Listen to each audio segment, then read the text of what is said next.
Salut la compagnie, c'est Jules Melon, et oui, ça y est, c'est l'heure du bilan 2018 des films sortis l'année dernière, donc déjà. Et voici donc une vidéo subjective qui n'engage que moi, des flops, déceptions, bons films et top de l'année. Évidemment, chacun va avoir son avis, tout débat est ouvert. C'est un ressenti de toute façon quand on fait un bilan comme ça, donc vous pouvez y aller et vous lâcher en commentaire en disant que vous n'êtes pas d'accord, tout ça, en proposant vos tops aussi, il n'y a pas de souci, je serai là pour réagir, et tout ceci en grande cordialité entre fans et passionnés de cinéma, bien évidemment. Autre préambule, la vidéo risque d'être longue, mais ce n'est que du facecam, donc vous pouvez l'écouter en faisant autre chose, il n'y a pas de souci. Ou si vraiment vous êtes impatient, je vais mettre un timecode en bas en description, donc si vous voulez sauter des catégories et tout, et si vous voulez directement passer à mon top 10, vous pourrez cliquer en bas et vous aurez donc directement le résultat final donc, de cette année pour moi, qui fut très riche en cinéma, une année pendant laquelle je me suis reconnecté au cinéma de façon ultime, plus que jamais, et c'est pour ça d'ailleurs que j'ai ouvert cette chaîne d'Impro Ciné Critique. C'est donc tout naturellement que j'en fais un bilan, et voilà, un bilan non exhaustif, puisque d'ailleurs nous allons commencer de suite par la catégorie des films que je n'ai pas vus. Et oui, parce que bon, voilà, avant que vous me disiez « Ouais, mais pourquoi t'as pas parlé de ça ?» et tout, bah... Et encore là-dedans, je risque d'en oublier. Alors, des films que je n'ai pas vus, en deux temps, je vais la faire cette catégorie. Les films que je n'ai pas vus à regret, c'est-à-dire des films que j'aurais aimé voir, mais je n'ai pas eu le temps, ou ça passait pas forcément au cinéma au bon moment, machin, tout ça. Alors, en vrac, on va commencer par des films français. Il y a Le Hangar avec Vincent Lindon, que j'aurais bien aimé voir. Bon, ça aussi, qui tout double, hein, ça aurait pu être un film que j'adore ou que je déteste, j'en sais rien. Je le verrai peut-être un jour, donc du coup. Le Climax de Gaspard Noé, voilà le genre de film que je peux adorer ou détester. C'est pas un réalisateur avec qui je suis très... enfin, dont je suis très proche par rapport aux thématiques qu'il aborde, mais beaucoup de gens en ont parlé. Ce film a fait débat, donc pourquoi pas. C'est dommage que je ne l'ai pas vu. Voyez comme on danse, la suite de Embrasser qui vous voudrez de Michel Blanc. Le problème, c'est que je voulais aller le voir. J'avais pas vu le premier, donc le film de base. Je l'ai vu et j'ai pas trop accroché. Donc du coup, je suis pas allé voir la suite. Voilà. Et il y a aussi Amanda avec Vincent Lacoste. Ça fait partie de ces films français avec des situations assez graves. Et j'en ai pas mal aimé dans ce genre-là cette année. Malheureusement, celui-ci, j'ai pas eu le temps. Voilà, tout simplement. Il y a aussi Plaire, aimer et courir vite, qui a apparemment reçu pas mal de bons retours. Voilà, aussi avec Vincent Lacoste d'ailleurs, qui a vraiment eu une année assez riche. Pourquoi pas un jour. Alors, il y a aussi des films, donc toujours que je regrette de ne pas avoir vu, des films programmés dans mon cinéma indépendant de Saint-Ouen-l'Aumône, l'Utopia Stella, que je salue, si jamais il y a d'autres gens qui y vont souvent, on s'y croisera peut-être. Un cinéma underground qui propose toujours des films d'auteurs et un petit peu moins reconnus. Et ceux dont je vais parler là, bah, j'aurais aimé les voir parce qu'ils ont plutôt été bien reçus. Il y a le Dogman, un film italien, Dogman, Cold War, un film polonais, il me semble, Leto, un film russe qui a l'air assez intéressant, sur la Russie rock, punk un peu et tout. Il y a Girl, un film belge qui a été pas mal primé aussi. Et il y a Blind Spotting, ça aussi ça avait l'air intéressant, mais il est passé très rapidement, je crois, il n'est pas resté longtemps à l'affiche. Et surtout, le film coréen Burning, dont beaucoup de gens m'ont dit beaucoup de bien, et je l'ai raté, il m'est passé sous le nez. Je pense que je le rattraperai bientôt celui-là. Alors j'ai peur malheureusement que tous ces films-là, hors cinéma, perdent un peu de leur force, mais bon, ça serait dommage que je ne les vois jamais. D'autres films que je regrette de ne pas avoir vus, Don't Worry, He Won't Get Far on Foot avec Joaquin Phoenix, apparemment le film est pas mal. Voilà, j'ai eu au moins un bon retour, elle se reconnaîtra. Sicario 2, La guerre des cartels, le problème c'est que je voulais le voir là, après avoir rattrapé le premier de Denis Villeneuve, un film que j'avais bien aimé, mais par la réalisation de Denis Villeneuve surtout. Et le 2 n'a pas été fait par Denis Villeneuve, alors j'ai peur de pas trop accrocher. Bon, finalement, je le verrai un jour, mais j'ai pas eu le temps, ça n'a pas été l'une de mes priorités en fait. Pareil pour Pacific Rim Uprising, parce que le premier de Del Toro, j'aimais bien. Voilà, pas loin du plaisir coupable avec les kaijus et tout, mais j'étais pas à fond comme beaucoup d'autres. Et comme le 2 n'est pas réalisé par Del Toro et qu'il a eu des critiques assez négatives, bah, j'ai passé mon tour. Voilà. Sinon, il y a eu d'autres films comme ça que j'aurais aimé voir, comme Tully, Lady Bird, The Disaster Artist, mais j'aurais voulu voir The Room avant, que je n'ai jamais vu. Bon, parce que c'est un biopic sur la confection du plus mauvais film au monde, hein, The Room.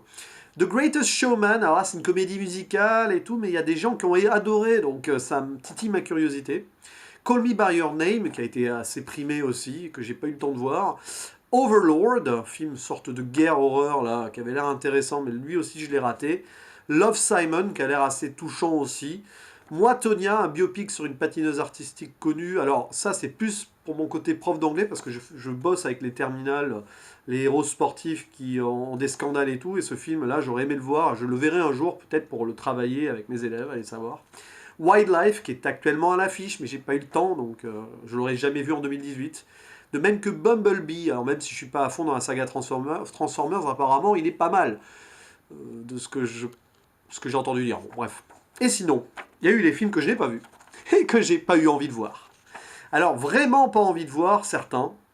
À la 2. J'ai pas vu le 1, pourquoi m'infliger le 2.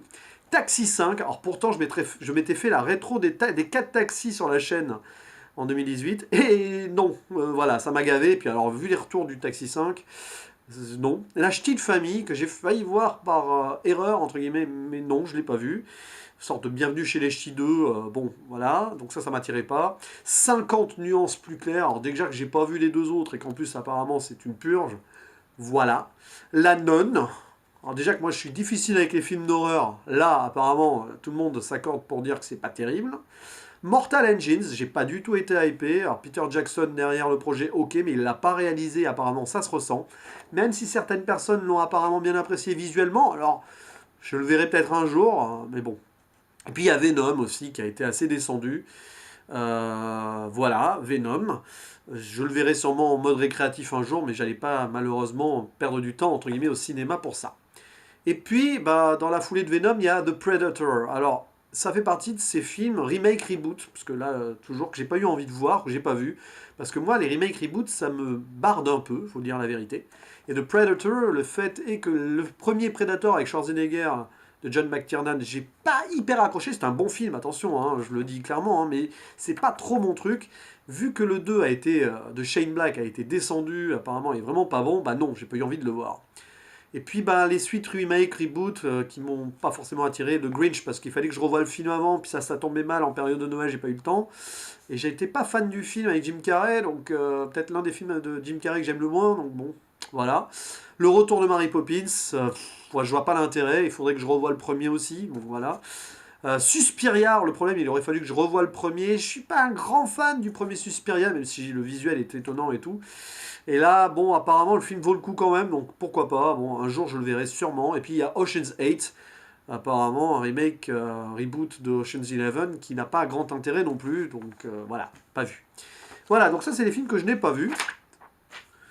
En 2018, et qui pourront peut-être bouleverser mon top a posteriori. Mais là, en fait, on va faire vraiment le top 2018 des trucs que j'ai vus en 2018. Donc, il bougera jamais, par défaut.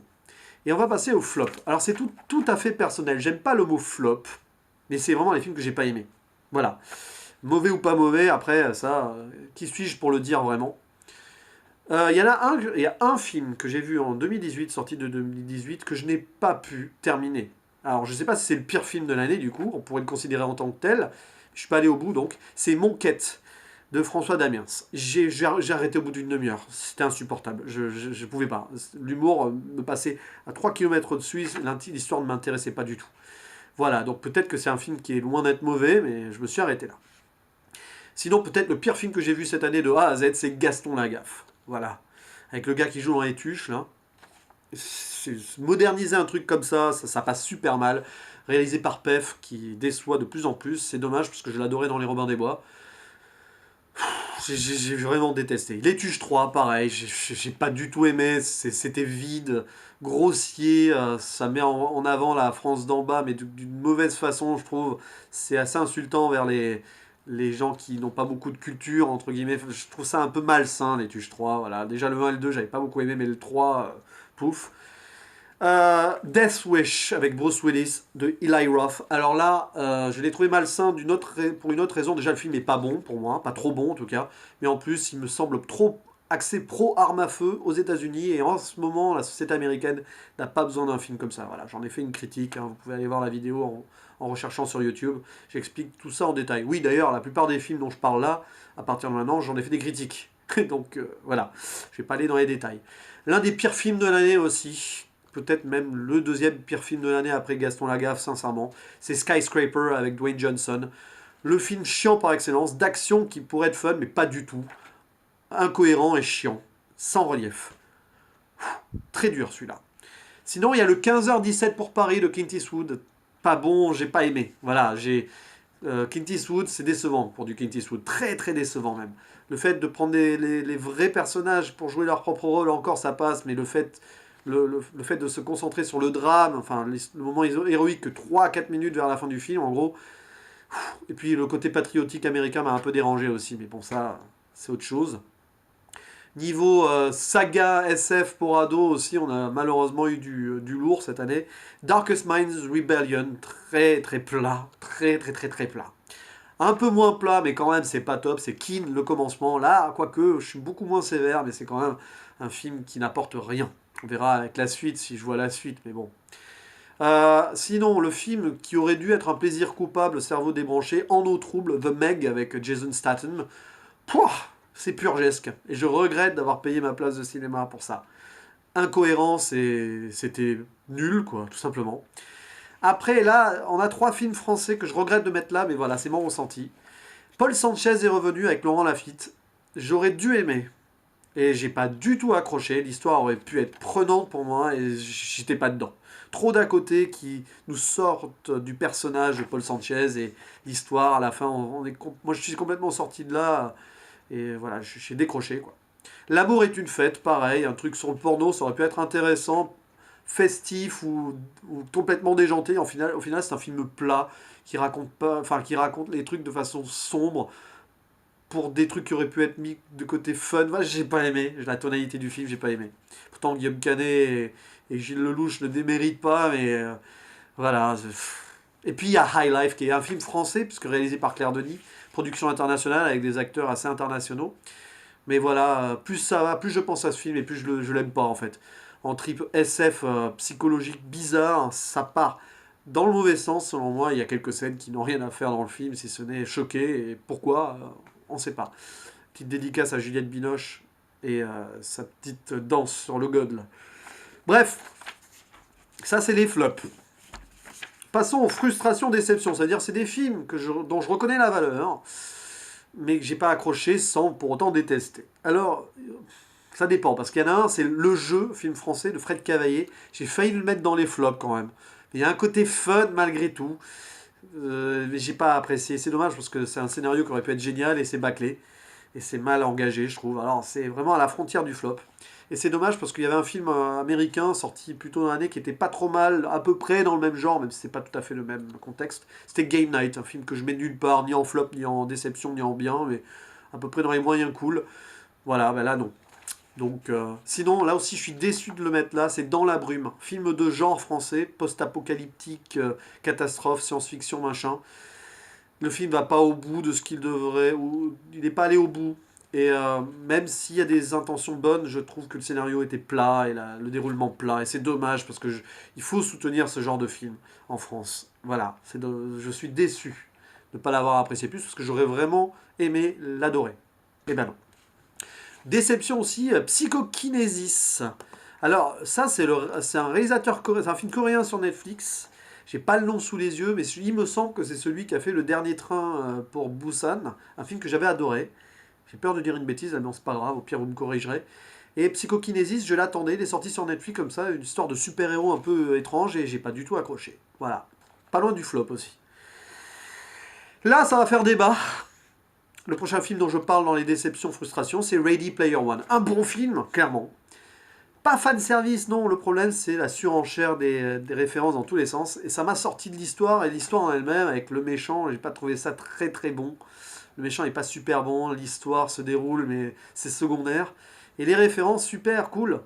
Mais je suis pas rentré dedans comme j'aurais dû rentrer dedans. Il faudra que je le revoie cependant. C'est peut-être un des films sur lequel je pourrais changer d'avis. Il faut que je le revoie dans les bonnes conditions avec un pote, quoi. Pareil peut-être, enfin peut-être pas avec un pote, mais à revoir un jour, c'est La forme de l'eau de Del Toro, Guillermo del Toro. Un film que j'aurais dû apprécier, mais trop référencé, jeuné, bizarre, machin. Le côté romantique dedans m'a pas accroché. Et pourtant, il y a des choses sympas là-dedans, notamment la prestation de Sally Hawkins, l'actrice, qui est pour moi l'une des meilleures actrices dans un film cette année. Voilà, donc, enfin l'année 2018. Donc je suis d'autant plus déçu de le mettre là, mais j'attendais plus. Et, il mérite pas son Oscar pour moi, mais bon, après, c'est comme ça. Ensuite, Saltan à l'Hôtel El Royal, un film qui était fun, de Drew Goddard, mais qui part dans tous les sens, qui se veut très référencé, Tarantino et compagnie aussi, et au final, ben, on décroche, alors que ça aurait pu être génialissime. C'était un bon film quand même, dans certains plans et tout, mais il y a plein de petits trucs qui sont pas réutilisés dans le film, comme ça, enfin c'est dommage, ça va pas au bout. Ensuite, il y a des films d'horreur, Ghostland et Hérédité, que je mets sur le même plan. Ghostland, c'est un film français quand même. Là encore, film de genre, enfin réalisé par un Français, que je mets en déception, ça m'énerve, mais bon, voilà, je vais pas tricher non plus. Et Hérédité, donc deux films qui ont été beaucoup appréciés, mais j'ai pas accroché à l'ambiance horrifique des deux films. Entre les deux, je dirais qu'Hérédité est beaucoup plus novateur, mais ça va trop dans le trip démoniaque machin, là, et c'est pas ce que je recherche dans les films d'horreur aujourd'hui, apparemment. Et voilà, ça mérite pas pour moi l'appellation du nouvel exorciste. Même si je trouve que ce sont deux bons films, hein. Je suis pas rentré dedans, l'ambiance, ok, machin. Hérédité fait quand même plus flipper, il y avait quand même des trucs intéressants. Ensuite, il y a le Annihilation de Netflix, qui se prend la tête aussi. Un peu comme High Life, mais moins grave, un peu plus intéressant dans son déroulé, mais ça faisait presque trop de téléfilm pour un film aussi ambitieux, je trouve. Mais bon. Ensuite, En Liberté, une comédie française qui est bien, par sketch, par petite patte d'humour comme ça, c'est très bien. Mais sur l'ensemble, j'ai été déçu parce que, voilà, il y a des choses qui ont fait que j'ai pas accroché comme j'aurais pu, vu certains moments où j'étais mort de rire. Voilà, c'est un peu frustrant, quoi. Il y a les vieux fourneaux aussi que je mets là-dedans. J'attendais mieux de ces trois acteurs. Bon, les trois acteurs sont bons, hein. Pierre Richard, Eddie Mitchell et Roland Giraud. Mais l'histoire est assez conventionnelle et plate en fait. C'est dommage. Je mets là-dedans aussi Solo, Star Wars Story, bah, le problème des spin-offs de l'univers Star Wars, machin. Ce film ne sert à rien. Il est pas mauvais, hein. La fin est intéressante, mais vu que visiblement tout ce qui a été prévu derrière en spin-off va être abandonné, bah, ça va servir à rien, vraiment à 100%, ce genre de film-là. Puis l'acteur qui joue Han Solo n'est pas vraiment bon. C'est aussi le problème. A Star is Born, ah, je le mets là. Et pourtant c'est un bon film. Pourtant j'ai plus accroché que ce que je pensais. Lady Gaga est très bonne, Bradley Cooper fait un très bon premier film. Mais voilà, c'est l'approche des choses, très académique, très tire-larme, qui m'ont dérangé. Parce que la BO est bonne aussi. Le morceau Shallow, tiré du film, interprété par Lady Gaga et Bradley Cooper, est pour moi la meilleure composition originale d'un film cette année. Je parle pas de soundtrack là, je parle de compositeur, de chansons écrites pour un film. La BO est bonne. Mais voilà, je suis ressorti de là, et puis la fin, voilà, c'est la fin qui m'a dérangé aussi. Vraiment dans le mélo à fond, et voilà. Le monde est à toi, un film dont j'attendais pas grand chose, et pourtant j'en suis ressorti frustré, dans le monde du gangstérisme à la française. Un peu trop cliché peut-être, des banlieues là-dedans. Mais un film qui est objectivement bien fait, bien réalisé, et bien mené par ses acteurs, donc voilà. Sinon, je mets là aussi tiens, je vais finir le déception frustration par un Marvel et un DC. Ant-Man et la Guêpe, le film qui sert à rien, mais sur lequel j'ai pris quand même ça a été un bon divertissement au cinéma, mais franchement, quelle déception par rapport au monde quantique et tout là-dedans, après l'Infinity War là. Et puis Aquaman, alors je le mets là quand même, frustration, parce que visuellement c'est l'un des meilleurs films de l'année que j'ai vu, visuellement, sur le spectaculaire. Mais le scénario, les méchants, les enjeux, non. Voilà, ça j'en parle dans une des dernières vidéos postées. On va passer au bon film. Alors je précise de suite. Cette année j'ai dû voir une centaine de films à peu près. J'ai pas compté. Et j'en ai mentionné 43 bons à très bons. Donc là je vais faire une liste de 33 films qui ne sont pas dans le top 10. Et je vais dire ceux qui sont proches du top 10 à chaque fois. Donc dans les bons films, on va commencer par les films français. Il y en a eu pas mal. Vive le cinéma français quand il sort des comédies habituelles et tout. Ou des trucs trop clichés. Il y a eu des bons films cette année. Commençons par Le Grand Bain, qui mérite son succès d'estime. Alors je le mets pas aussi haut que j'aurais dû le mettre peut-être, mais pourtant je suis sorti de là avec La Banane, avec quelque chose de fort en moi. Il y a quelques petits passages qui m'ont paru un peu longs et un peu surfaits, mais franchement, un bon film. Une très belle réalisation de Gilles Lelouch. Et voilà, donc ça c'est le genre de film dont on a besoin en comédie française. Et puis il y a eu beaucoup de films, alors, dans la comédie française, il y a eu Au Poste de Quentin Dupieux aussi, très bon film, vraiment. J'ai pris un grand plaisir à le voir au cinéma.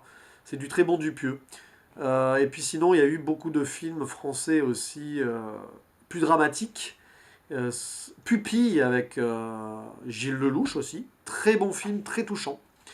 Et première année, alors pas dramatique, mais sur un thème qui m'attirait pas plus que ça, la médecine, et Vincent Lacoste et son pote William Legbill, je crois, ont été très bons. Le film est très bien fait, et c'est vraiment une belle surprise. Voilà, sans plus, mais vraiment un bon film, quoi.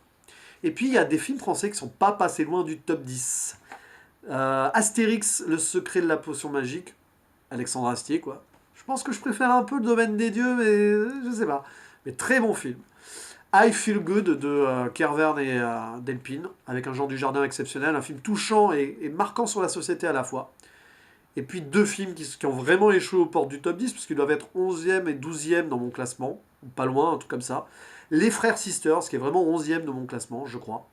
Super Jacques Audiard, avec des acteurs internationaux, mais un western très touchant et très marquant. Vraiment, il est vraiment. C'est dommage qu'il soit pas dans le top 10, mais il fallait faire des choix. Et puis Guy, la surprise de l'année pour moi, ce film d'Alex Lutz, dont je n'attendais rien sur cette histoire de chanteur des années 60, has-been et tout, qui découvre qu'il a un fils, enfin, un documentaire fait par son fils, machin. Superbement touchant, la BO est super cool, et avec le Shallow de Lady Gaga et Bradley Cooper, il y a Daddy Doo. C'est la deuxième chanson composée pour un film que j'ai adoré cette année, Daddy Doo de Guy Jammet, donc, puisque voilà, chanté par Alex Lutz quand même. Superbe film français que je vous conseille. Très touchant, et je suis content de l'avoir vu presque par erreur, ce film. Voilà. En international, les bons films de l'année. Il y a 3 films japonais que j'ai bien aimés cette année. Une affaire de famille de Koreda qui mérite sa palme d'or, même si c'est pas non plus extraordinaire. C'est vraiment un film superbement fait et touchant, et assez acerbe aussi. 2 films d'animation que je mets là. Silent Voice et Oko et les fantômes, réalisés respectivement par Naoko Yamada et Kitaro Kosaka. C'est le futur de l'animation japonaise, apparemment, ça. Et vraiment 2 bons films. Sur Silent Voice, j'attendais plus. Sur Oko et les fantômes, j'ai été agréablement surpris sans plus. Mais en tout cas, c'est 2 bons films. Mais ce ne sont pas mes films préférés en animation japonaise cette année. Voilà. Ensuite, des films Netflix qui ont été bons, il y en a eu 2. Enfin, 3, mais il y en a 2 qui sont pas proches du top 10. C'est Le Bon Apôtre et Mowgli. Voilà, c'est très bon, c'est sympa, ça se regarde. Enfin, c'est bon, c'est plutôt réussi. Ensuite, Pentagon Papers de Steven Spielberg, très bien. Tom Hanks, Meg Ryan, pas Meg Ryan, n'importe quoi. Meryl Streep au top. Très académique, mais bien réalisé et bien fait. Voilà, sorte de Les Hommes du Président moderne. Cool, vraiment cool. Dans les bons films aussi, Spider-Man, New Generation, évidemment. Rien à dire, tout le monde est d'accord là-dessus. Je ne l'ai pas mis aussi haut que d'autres. Pas autant avec P, j'ai expliqué pourquoi dans ma vidéo. Mais c'est vraiment un film qui fait du bien.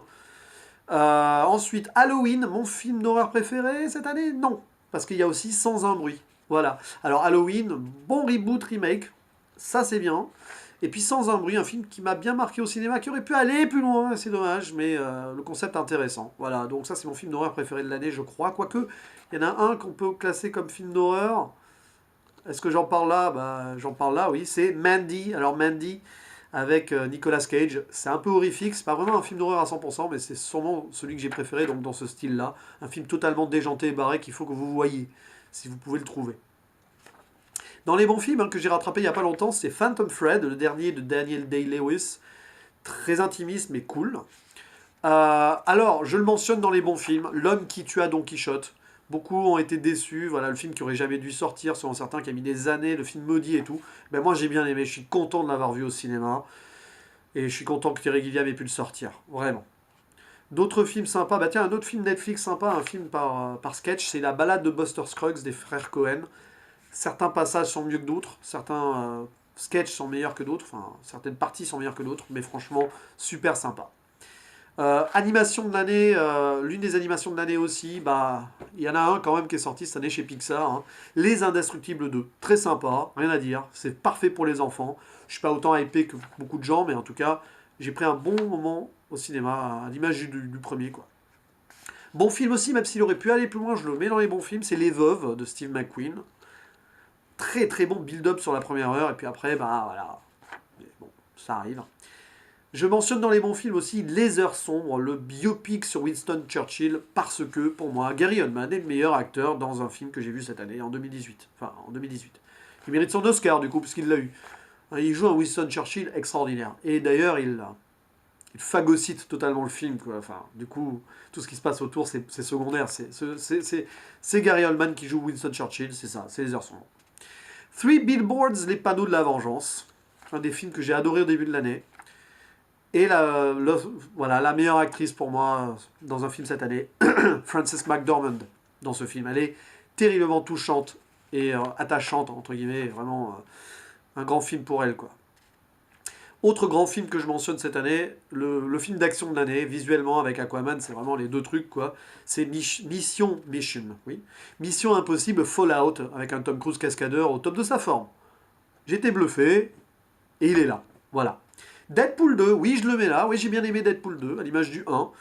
Beaucoup de gens ont dit qu'il était inutile par rapport au 1 et tout, mais voilà, j'ai bien aimé. J'ai pris un bon moment au cinéma et je le mentionne ici, exactement de la même façon d'ailleurs, Avengers Infinity War.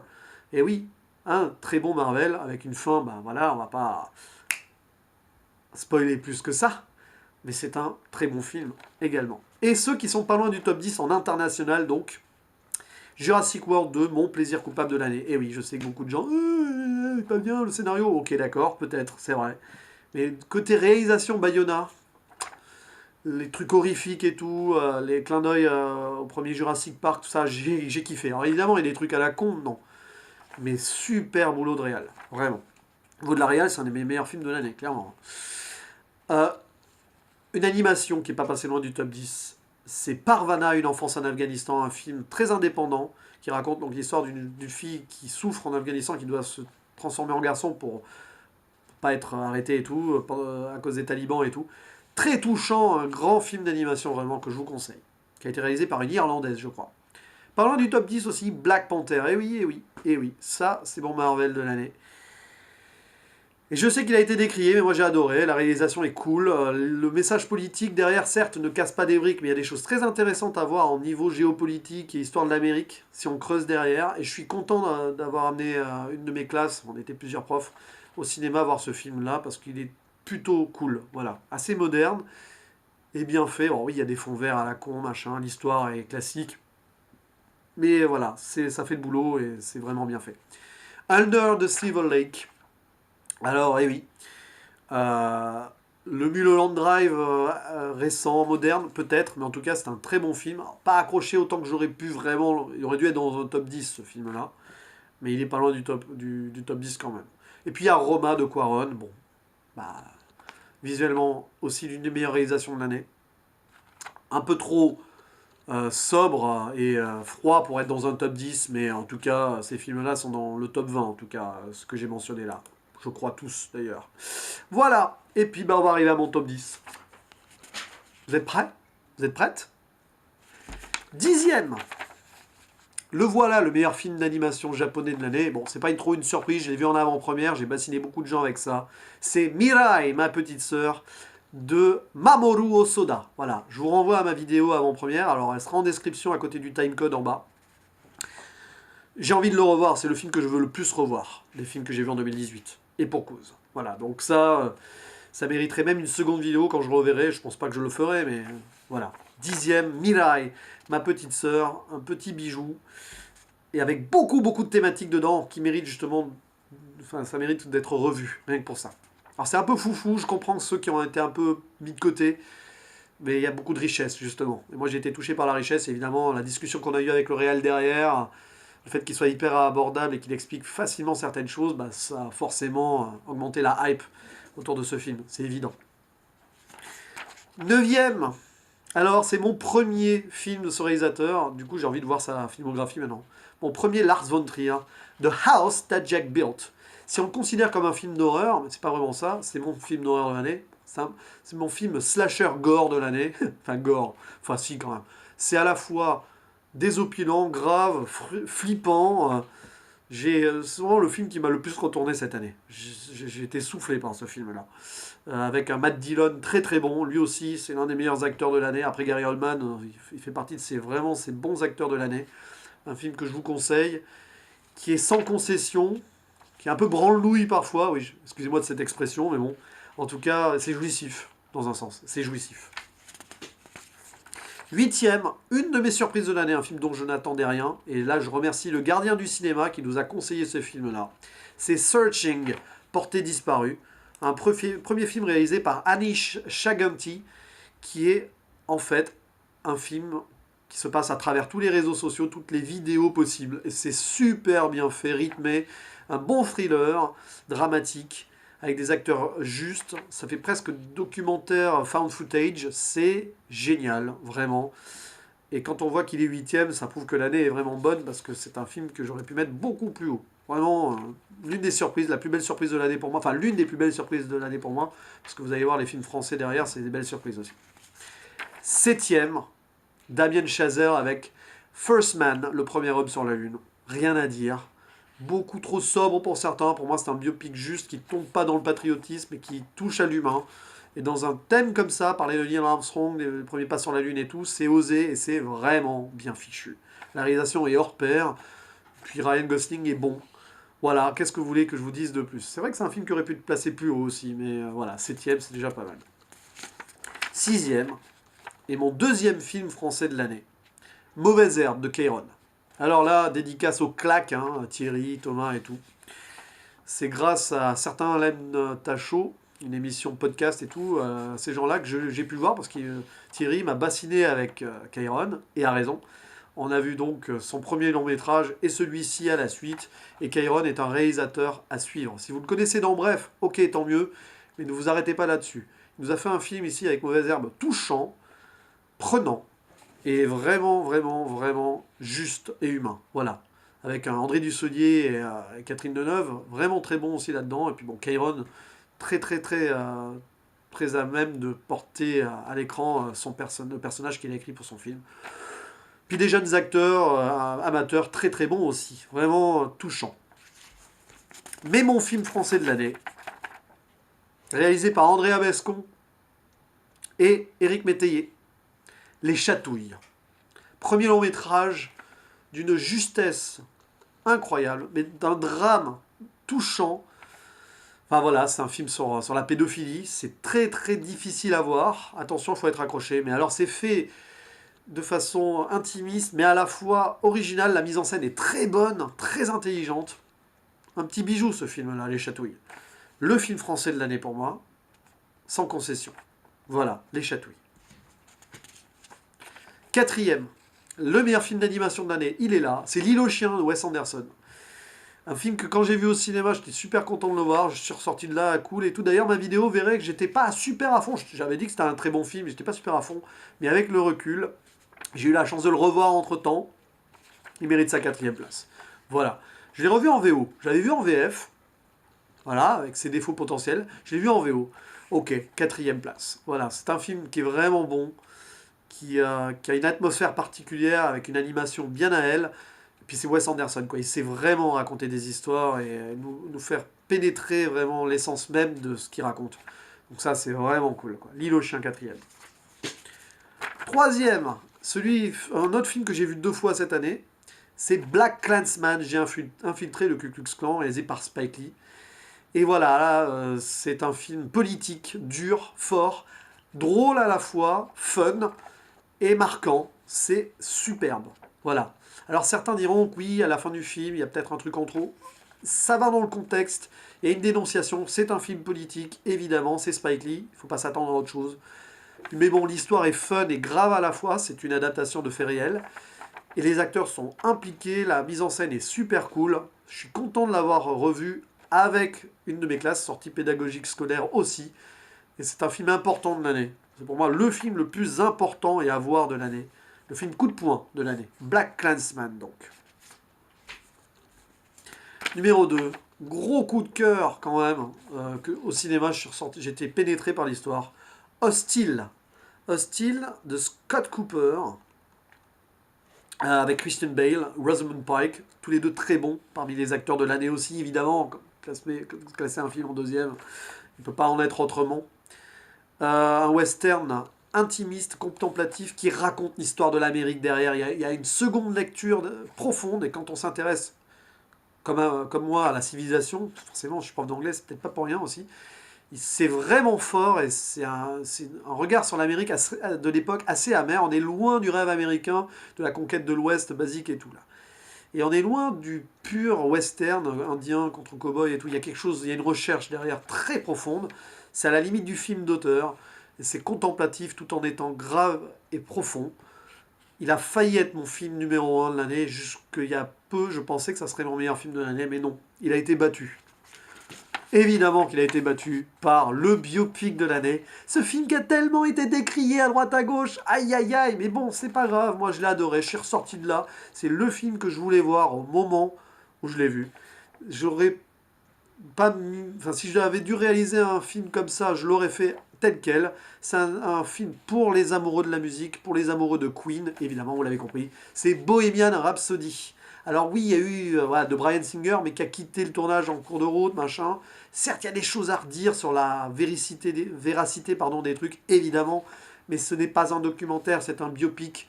Et c'est un biopic qui fait honneur à la musique, qui fait honneur à la passion, aux fans. Et franchement, qu'est-ce que vous voulez de plus? Évidemment, allez voir les documentaires de Queen, c'est sûrement mieux pour les fans du groupe pur, mais c'est pas un film. Ça, c'est un film. C'est un film qui marque. Tu ressors de là, tu as envie de chanter, tu as envie de réécouter toute ta discographie de Queen. C'est ce que j'ai fait. Je l'ai fait avant un peu, mais surtout après, pendant 2-3 semaines, j'ai quasiment écouté que du Queen. C'est jouissif. Puis la fin, voilà, la fin, le concert du Live Aid à la fin. Ah là là, qu'est-ce que je voulais que je vous dise? Voilà, le film de l'année pour moi, avec l'une des meilleures performances d'acteurs, évidemment, Rami Malek. Surtout sur les plans où il chante en tant que Freddie Mercury. C'est bluffant. Voilà, c'est extraordinaire film. Mon coup de cœur, mon film de l'année, Bohemian Rhapsody. Voilà. Eh ben, ma vidéo est terminée.